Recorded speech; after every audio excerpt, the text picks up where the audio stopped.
Buenas, en este video les voy a explicar lo que sería la unidad de introducción a la minería de datos, que es la unidad 6 de la materia.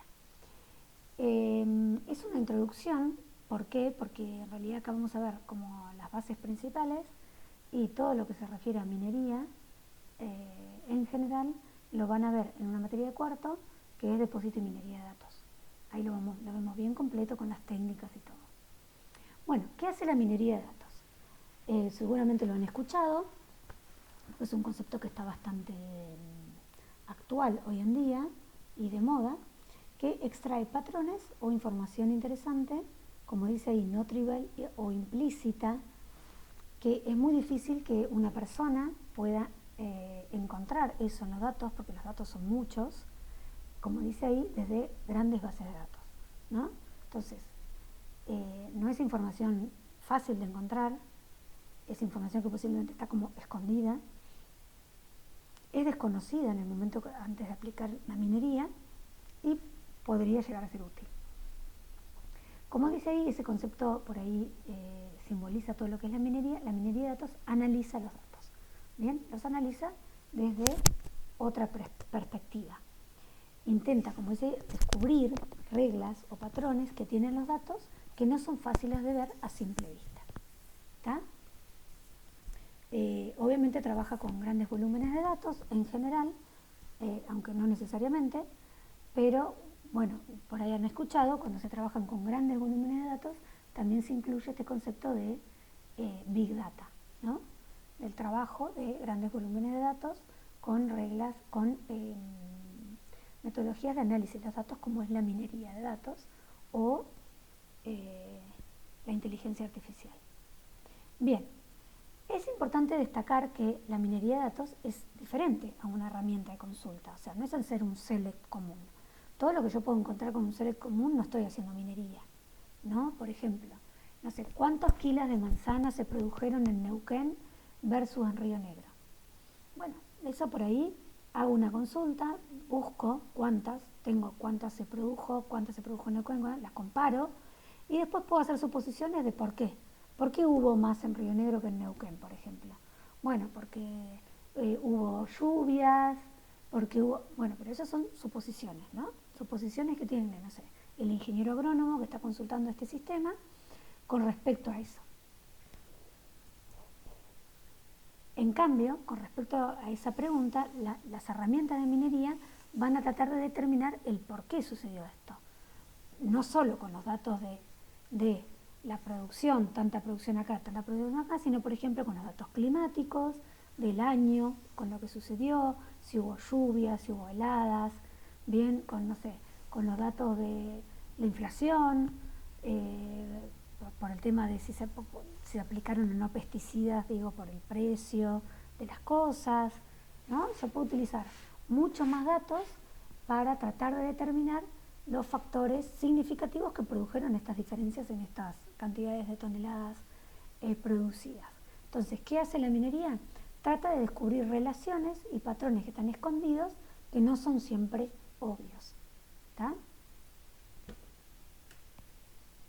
Bien, ¿cuáles serían los objetivos entonces de los algoritmos o de la minería de datos en general?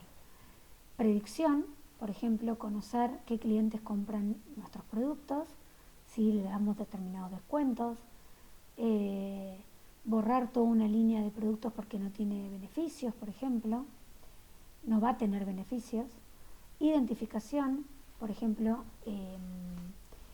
cómo los intrusos entraron a la seguridad de mi sistema y la violaron, por medio, como dice ahí, de ejecución de programas, archivos que han sido accedidos, logs, etc.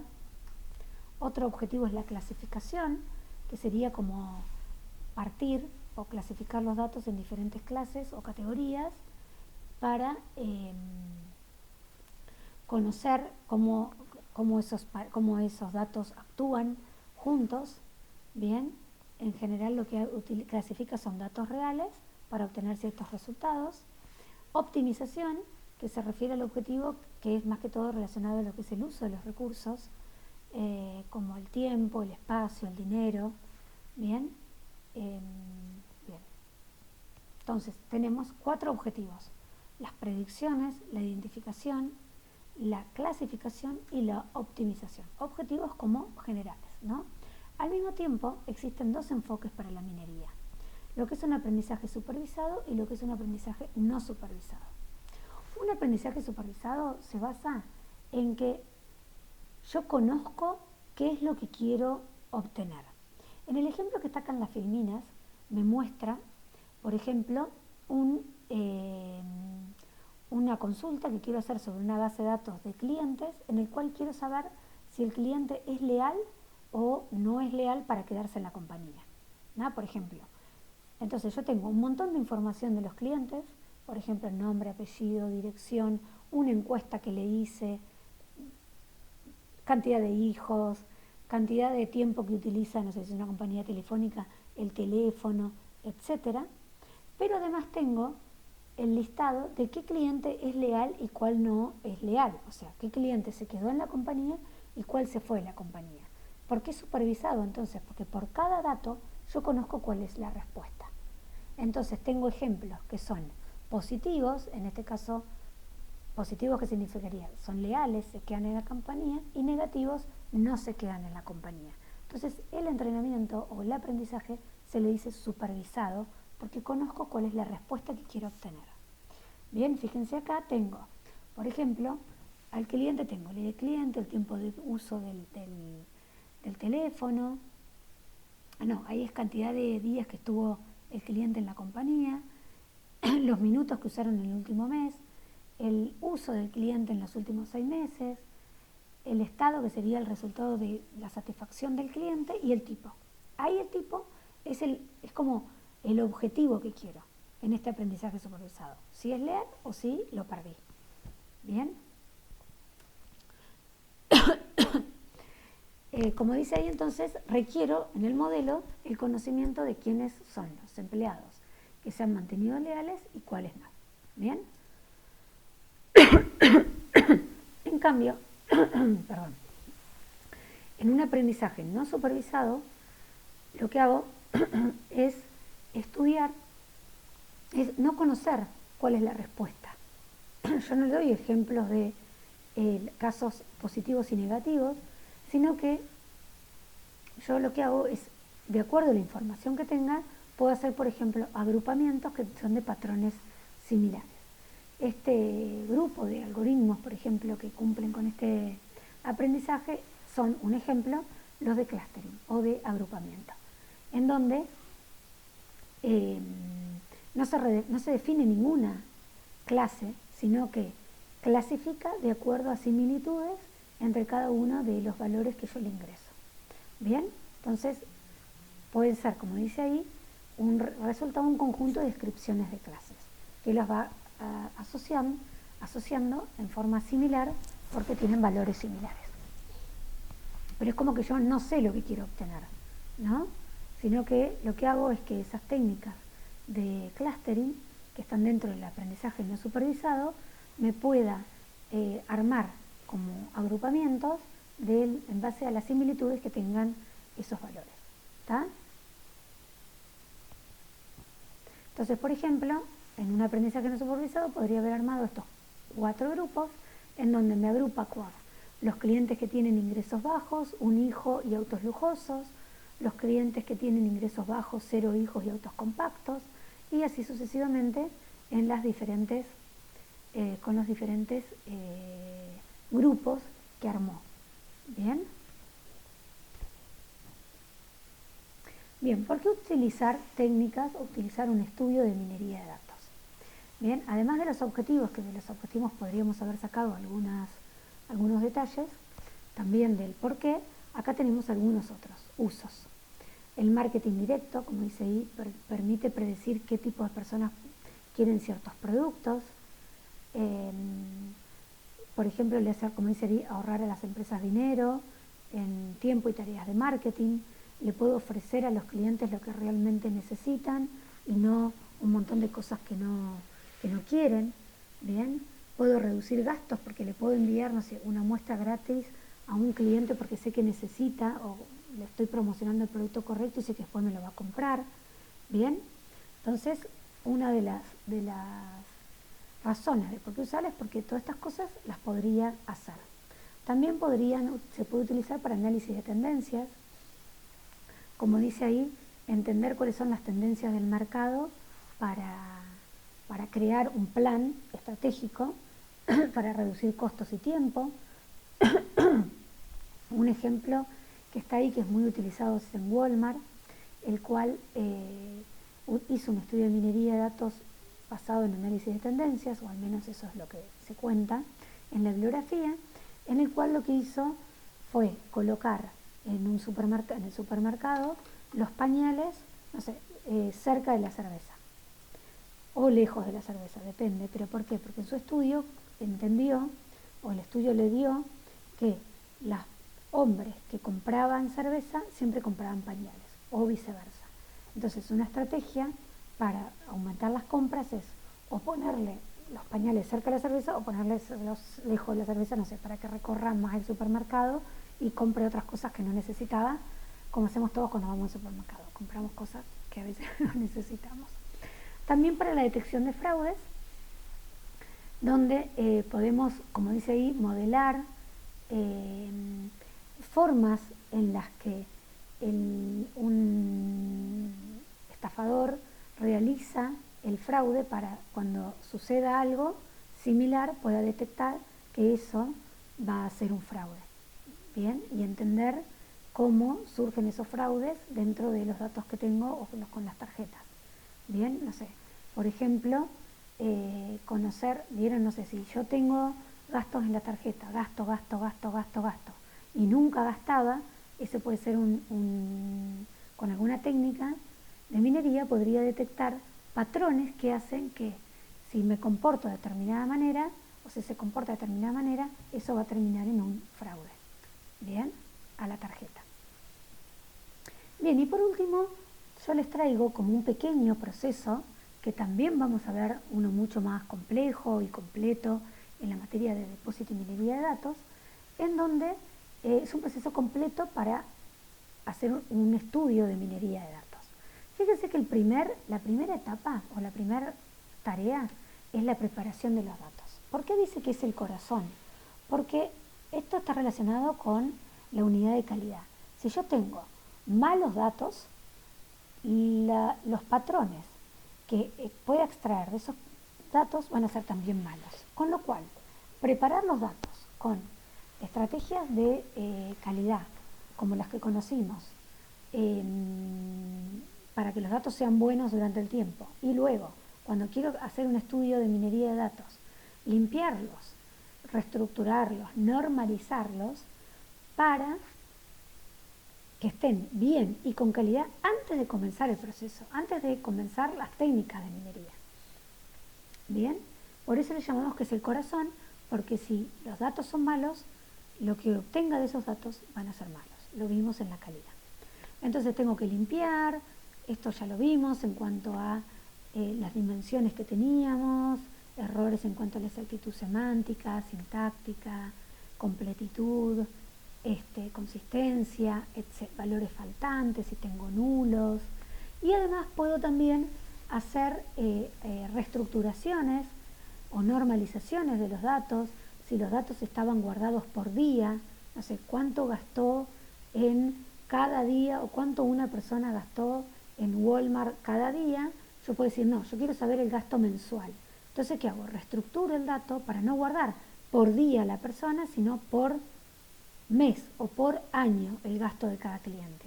Acá, por ejemplo, yo puedo tener guardado cuántos, no sé, se gastó en Walmart en el 94 y en el 95, pero yo voy a necesitar la diferencia de esos años. Entonces creo un nuevo dato en mi proceso de normalización y de preparación que tenga ese valor.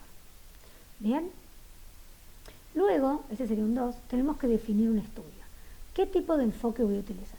¿Un aprendizaje supervisado o un aprendizaje no supervisado? Todo esto va a depender del objetivo, ¿no? De la meta que tenga para hacer mi estudio. Todo proceso de minería de datos tiene un objetivo, uno o más objetivos o hipótesis que quiero corroborar. Bueno, dentro de esas hipótesis yo elijo si quiero llevar a cabo un aprendizaje supervisado o uno no supervisado. También va a depender de los datos que tengo o de cómo puedo preparar esos datos para ver si lo puedo hacer en forma supervisada o lo puedo hacer en forma no supervisada. ¿Bien? Bien, obviamente, si lo tengo supervisado, como dije acá, tengo que tener el dato, y si lo tengo no supervisado, voy a tener como meta generalmente el agrupamiento del dato en cuanto a similitudes de los datos. Bien, después voy a hacer una definición de un estudio, donde voy a tener que tener el tamaño de la muestra. A veces no es necesario tener todo el conjunto. Si todo el conjunto de datos es muchísimo, muy grande, muy grande, a veces es importante sacar una muestra del dato y solo quedarme con una parte, con una muestra significativa, y que se diferencie de forma tal que no tenga que hacerla sobre todo el conjunto, porque sobre todo el conjunto puede tardar mucho tiempo. Hoy en día, con la gran capacidad de procesamiento, posiblemente puedo hacerlo con muchos más datos que antes, pero antes este paso era muy necesario. Bien, tengo que hacer una lectura de los datos y la construcción del modelo. Bien, acá es importante que un modelo, como dice ahí, resume grandes cantidades de datos como indicadores. Esos indicadores que puedo tener son, por ejemplo, las frecuencias que muestran cómo ocurre un cierto valor. Por ejemplo, el 40% de los clientes que dejan la compañía tienen un valor bajo. Estos son valores que yo incluso los puedo sacar, o sea, los voy a sacar, lo puedo hacer con exploración de los datos, ¿no? ¿Cómo son mis datos y cómo estos indicadores los puedo obtener? Pesos, cómo unas entradas son más válidas que otras, ¿tá? Por ejemplo, esto lo puedo hacer con correlaciones, con correlaciones que me analicen los datos en cuanto un dato es más importante que otro dato para una determinada actividad o una actividad, análisis de datos que tenga que hacer después. Bien, conjunciones. A veces es necesario que yo tenga algunas entradas que son variables. Las variables o entradas son similares acá, son como los atributos, ¿no? Entonces, los atributos de una base de datos, entonces, o de un esquema. Entonces yo lo que puedo tener es analizar. A veces pasa que no las tengo que analizar en estas correlaciones que yo digo de los pesos. A veces puede ser que necesite juntar más de una, porque no solo el género de una persona me va a determinar que sea más leal o no, sino que el género junto con si tiene mascotas hace que sea más leal o no, o como dice ahí, le gusta esquiar, ¿no? Sería la preferencia, ¿tá? También está relacionado con la diferenciación, ¿no? ¿Cuánto es más importante una variable o un criterio de entrada o una entrada a otra? Por ejemplo, como dice ahí, no sé, quiero conocer qué jugadores de hockey son más probables que compren los productos. Pero si los jugadores de hockey están más predispuestos a comprar productos de la competencia, lo más probable es que no use este hecho. ¿Por qué? Porque todo me va a dar un resultado negativo, ¿no? O sea, me va a dar un resultado el que no quiero. Ahí es también, acá entra, por ejemplo, si yo tengo más mujeres que hombres, no sé, el 80% son mujeres y el 20% son hombres, es muy difícil que yo encuentre alguna cuestión de patrón o de algo que esté relacionada con el género, porque en realidad no hay una diferenciación de los valores, ¿entiendes? Bueno, el ruido también se le llama a los valores que son outliers, como valores que están fuera del parámetro normal, imperfectos, como dice ahí. No sé, por ejemplo, que yo tenga todos los valores de, no sé, todas las personas gastaron 1,5 millones de pesos en el año en el supermercado, o entre 100.000 y 2 millones, y hay uno que gastó 40 millones. Bueno, eso puede ser un valor atípico, ¿no? O puede ser real, pero bueno, tengo que encontrar ese ruido en los datos. ¿Bien? Bien. Luego, lo que debería hacer sería analizar el modelo en cuanto a acá ya en cuanto a un estudio determinado, ¿no? Por ejemplo, acá ¿qué hago? Yo trato de mirar el modelo de acuerdo al objetivo que tenía, que puede ser un estudio de hipertensión. Entonces, clasifico ese modelo en cuántas personas tienen una baja hipertensión, que es el 18%, ¿no? De un total de 370 personas, normal, y de ahí luego las quiero clasificar en cuanto a su edad. Y ahí me voy quedando con determinadas personas. Este dibujito que ustedes tienen ahí, se asemeja mucho a lo que es un árbol de decisión, que después lo vamos a ver. Bueno, esto sería como organizarlo de una determinada manera, resumirlo, bien, teniendo en cuenta cuál es la meta, distribuir los datos, si la meta es lo suficientemente útil o no, como habíamos visto en el ejemplo, que para todas estas, compresión del modelo, construcción del modelo y todo esto, es muy útil utilizar herramientas de exploración de los datos, que sería como herramientas estadísticas que me permiten encontrar, no sé, las probabilidades, correlaciones entre los datos para conocer si lo que tengo es útil y me sirve. Bien. Luego, por último casi, lo que utilizaría sería el modelo. ¿Qué modelo de minería voy a aplicar? Yo acá solamente les nombro 3 a forma introductoria. Hay muchísimos e incluso dentro de estos mismos hay subcategorías. O sea, árboles de decisión es algo como muy grande que adentro tiene muchas categorías. Algoritmos genéticos lo mismo y redes neuronales también lo mismo. Hay un montón. Lo importante es que los árboles de decisión dividen la información de acuerdo a pesos. Muy similar a esto que está acá. Bien, esto es como un árbol de decisión, que se puede seguir subdividiendo, por eso se le llama árbol.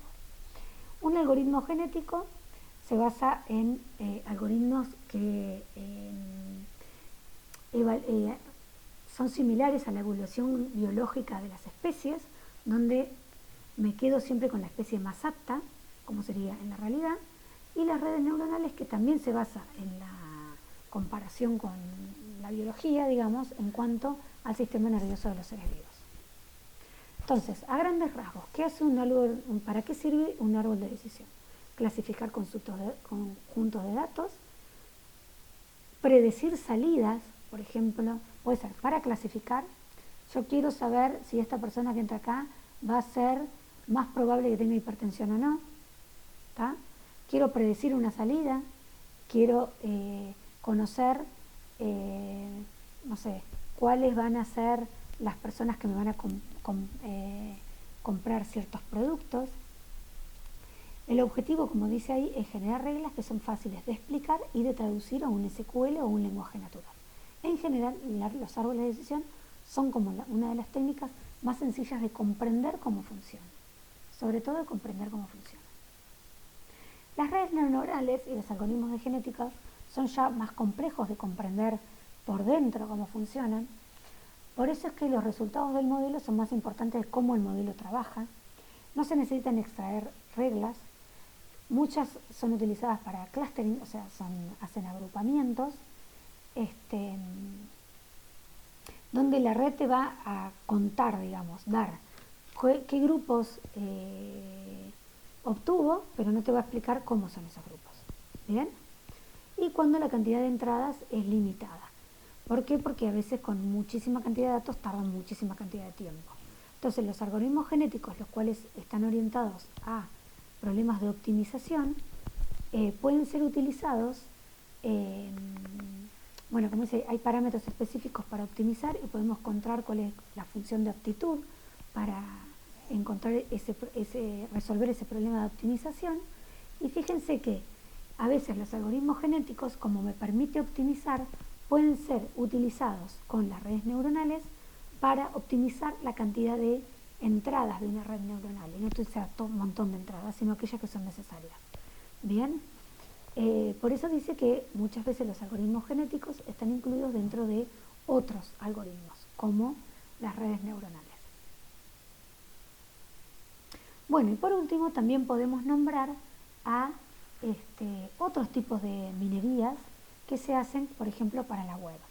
donde uno es hacer minería de acuerdo al texto, ¿no? Hacer minería en cuanto a la estructura de la web, hacer minería en cuanto al uso. Por ejemplo, el uso en cómo utiliza una persona una base, no sé, los links que utiliza, los hábitos que tiene. Esto sería como un dominio en donde podría aplicar el proceso de minería aplicado a lo que es el contenido, la estructura o el uso de la web. ¿Bien? Bueno, de esto vamos a ver hasta acá, en esta materia, solamente es esta introducción de lo que es minería de datos con un proceso muy sencillo para ejecutar la minería de datos. Después, en la materia de depósito de minería de datos, vemos ya las técnicas que están incluidas dentro de estas, bueno, muchas de ellas con un proceso de minería más completo en donde ejecutamos todas las operaciones. La preparación a este nivel las tenemos que saber más que todo en forma teórica. Bien, tienen el práctico para completarlo.